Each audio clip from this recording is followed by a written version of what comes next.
السلام علیکم ورحمۃ اللہ وبرکاتہ۔ محترم ناظرین، اگر کسی کو کہیں کسی چیز سے بجلی کا جھٹکا لگ جائے تو وہ دوبارہ اس چیز کو ہاتھ نہیں لگاتا۔ ایسے ہی اگر کسی بل میں ہاتھ ڈالا اور سانپ یا بچھو نے اسے ڈس لیا تو دوبارہ اس بل میں وہ ہاتھ نہیں ڈالتا۔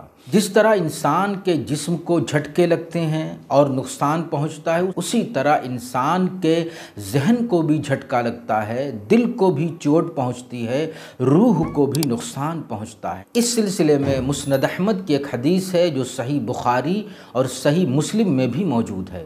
حضرت ابو ہریرہ رضی اللہ تعالی عنہ بیان کرتے ہیں کہ اللہ کے رسول صلی اللہ تعالی علیہ وسلم نے فرمایا، لا یلدغ المؤمن من جحر واحد مرتين، یعنی مومن ایک بل سے 2 بار نہیں ڈسا جاتا۔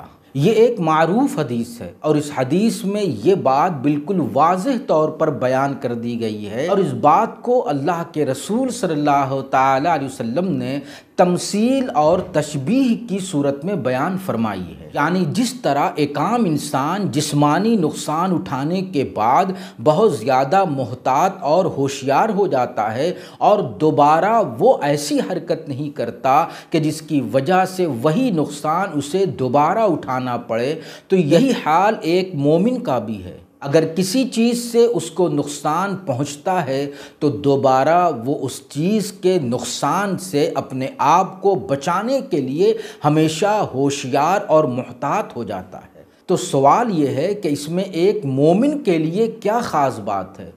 یہ تو کوئی بھی تجربے سے اس بات کو اچھی طرح سمجھ لیتا ہے۔ تو آئیے اس حدیث کے صحیح مفہوم کو جاننے کے لیے اس کے پس منظر کو سمجھنا ہوگا، یعنی اللہ کے رسول صلی اللہ تعالی علیہ وسلم نے کن حالات میں یہ بات بیان فرمائی۔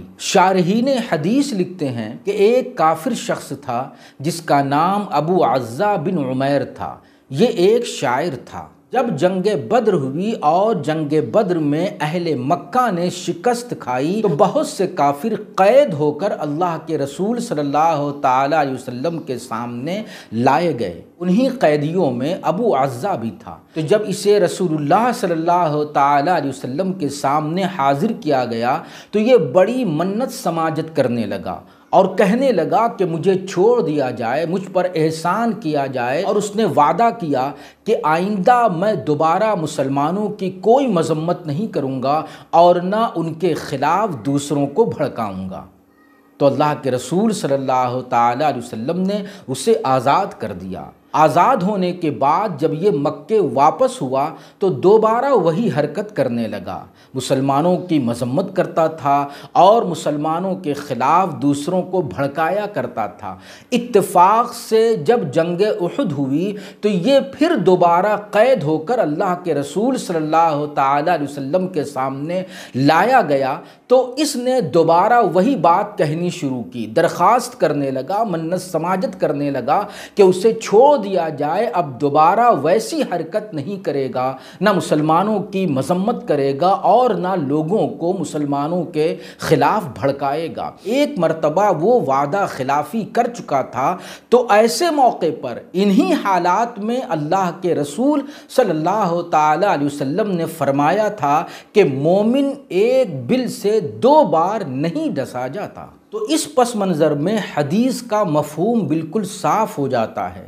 ایک مومن کی شان یہ ہے کہ دنیاوی زندگی میں انسانوں کے ساتھ اس کے معاملات ہوتے ہیں، تو جب کوئی معاملہ مومن کرتا ہے کسی کے ساتھ اور اس میں وہ دھوکہ اٹھاتا ہے، کوئی نقصان اٹھاتا ہے، یہاں جسمانی جھٹکا اور جسمانی نقصان کی بات نہیں ہو رہی ہے، بلکہ جب کوئی وعدہ خلافی کرتا ہے، دھوکہ دھڑی کرتا ہے، بے ایمانی کرتا ہے، یا اسی طرح کا کوئی ایسا معاملہ ہو جاتا ہے کہ ایک مومن کے دل و دماغ کو جھٹکا لگتا ہے، اس کی روح کو تکلیف پہنچتی ہے، تو آئندہ کے لیے وہ بالکل ہوشیار اور محتاط ہو جاتا ہے اور اس انسان سے الرٹ ہو جاتا ہے کہ دوبارہ وہ کوئی نقصان اور چوٹ پہنچانے کی کوشش نہ کرے۔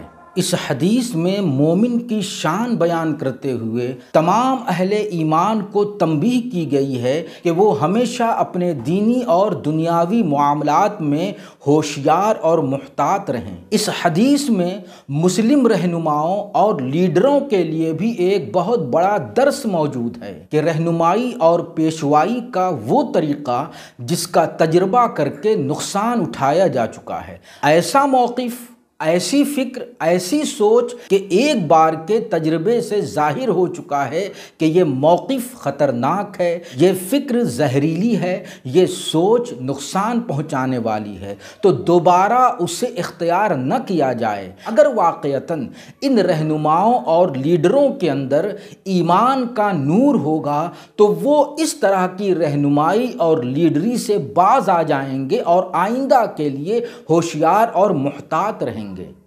تو محترم ناظرین، اس حدیث کی ہدایت پر عمل کرتے ہوئے ہمیں ایسا کوئی تجربہ دہرانا نہیں چاہیے کہ جس کا نقصان ایک بار ظاہر ہو چکا ہے، کہ جس کی وجہ سے ہمارے دل و دماغ کو جھٹکے لگ چکے ہیں اور جس کا نقصان اور جس کی تکلیف ہماری روح نے سہ لیا ہے، دوبارہ اسے نہ دہرایا جائے۔ یہی ایمان والوں کی شان ہے۔ امید ہے کہ یہ گفتگو آپ کے لیے مفید ثابت ہو، لہٰذا اسے شیئر کرنا نہ بھولیں۔ والسلام علیکم ورحمۃ اللہ وبرکاتہ۔